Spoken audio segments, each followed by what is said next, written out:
దేవునికి స్తోత్రం. మన ప్రభువును రక్షకుడైన యేసుక్రీస్తు వారి నామంలో అందరికీ ఉదయకాల శుభములు తెలియజేయుచున్నాను. ఈరోజు దేవుని వాగ్దానము ఫిలిప్పీ పత్రిక 4వ అధ్యాయము 6వ వచనము. దేనిని గూర్చియు చింతపడకుడి. మనం చింతించటం వలన మనం ఏమీ సాధించలేము. చింతించటం వలన ఇంకా ఎక్కువగా డిప్రెషన్లోకి వెళ్ళిపోతాం తప్పితే ఆ చింత వలన మనకి ఉపయోగం అనేది ఏమీ ఉండదు. చింత వలన మనకి నష్టాలే కానీ ఆలోచనలు సరిగా పనిచేయవు. మనుషులము సరిగా పనిచేయలేక ఎక్కడున్న వారము అక్కడే ఆగిపోతాము. అలాంటి చింతల్లోకి ఆ ఊబిలోకి మనం కూరుకుపోవాలని దేవుడు ఆశపడతలేదు, కానీ వాటి నుంచి బయటపడాలని దేవుడు కోరుకుంటున్నాడు. మీలోనెవడు చింతించుట వలన తన ఎత్తు మూరెడెక్కువ చేసుకొనగలడు అని దేవుని వాక్యం తెలియజేస్తుంది. అవును, మనం చింతించటం వలన ఏమీ మార్చలేము. మన వలన ఏది జరగదు. చింతించటం వలన ఇంకా దిగులు ఊబిలోకి కొరుకుపోవటం తప్పితే మనం ఏమీ చేయలేము. అలాంటి చింతల నుండి బయటపడే మార్గాలను మనం వెతుక్కోవాలి. చింతించటం వలన మన సమస్యలకు పరిష్కారం దొరకదు. మన సమస్యలకు తగిన పరిష్కారం ఏదో ఒక మార్గాన్ని దేవుడే చూపిస్తారు కనుక దేవుని మీద ఆశ పెట్టుకొని మన సమస్యకు తగిన పరిష్కార మార్గాన్ని వెతుక్కోవాలి. కానీ చింతలోకి ఊబిలోకి కూరుకొని పోకూడదని దేవుని మాటలు తెలియజేస్తూ ఉన్నాయి. చాలామంది క్రైస్తవులు చింతలలో దిగుళ్లలో ఉంటారు. కొందరు ఊరికే కంగారుతో గంగవెర్రెలెత్తిపోతూ ఉంటారు. ఈ అనుదిన జీవితపు హడావుడిల్లో ప్రశాంతత చెదరకుండా ఉండగలగడం అనేది అందరూ తెలుసుకోవలసిన రహస్యం.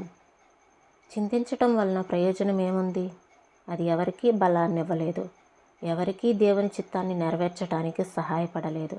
అయోమయం నుండి ఎవరినీ విడిపించలేదు. ప్రయోజనకరమైన అందమైన జీవితాలను దిగులు అనేది పాడు చేస్తుంది. దిగులు, అశాంతి, ఆందోళన వీటిని దేవుడు ఖండిస్తున్నాడు. ఏమి తిందుమో, ఏమి త్రాగుదుమో, ఏమి ధరించుకుందుమో అని చింతింపకుడి. అలాగని ముందు చూపు లేకుండా అస్తవ్యస్తమైన జీవితాన్ని గడపమని కాదు. ఆ విషయాల గురించి దిగులు పడవద్దనే దీని భావం. నీ ముఖం మీద కనిపించే మడతలే చెబుతాయి నీకు దిగుళ్ళు చింతలు ఉన్నట్టు.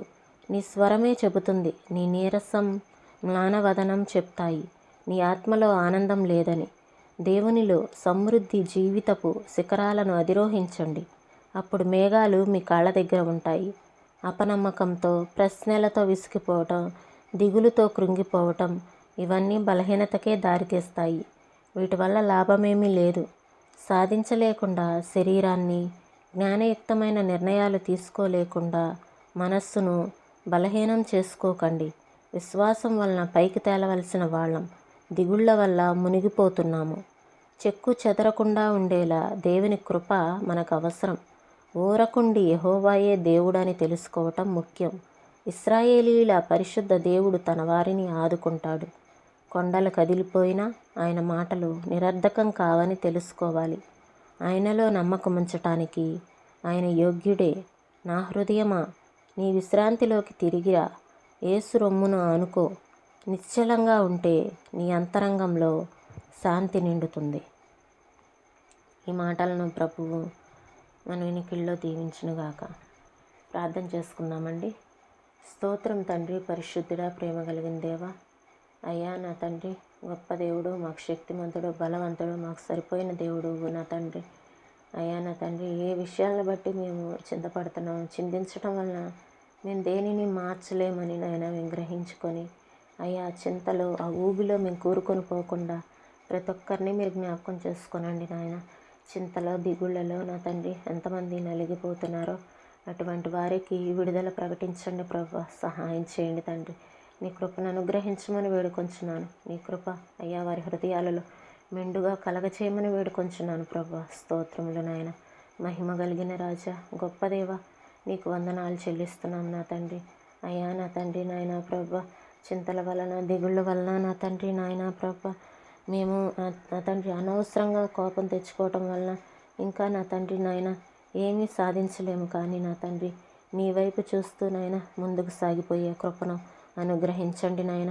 అపనమ్మకాలు, ప్రశ్నలు నాయన, దిగుళ్ళు వీటి వలన నాయన ప్రభా ఇవన్నీ బలహీనతకే దారి తీస్తాయని మీరు సెలవిస్తున్నారు ప్రభా.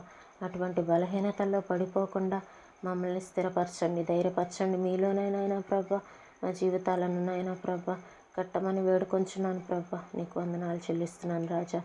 గొప్ప దేవుడు, శక్తిమంతుడవునైనా, సర్వోన్నతుడవు నా తండ్రి నాయన.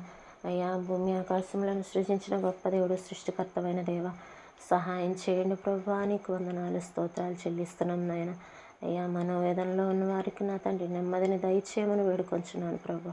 మీ కృప చేత నింపమని అడుగుచున్నాను తండ్రి. సహాయం చేయండి. మీ నామానికి మహిమ తెచ్చుకోమని యేసయ్య పరిశుద్ధమైన నామంలో అడిగి వేడుకొంచున్నాను తండ్రి. ఆమేన్.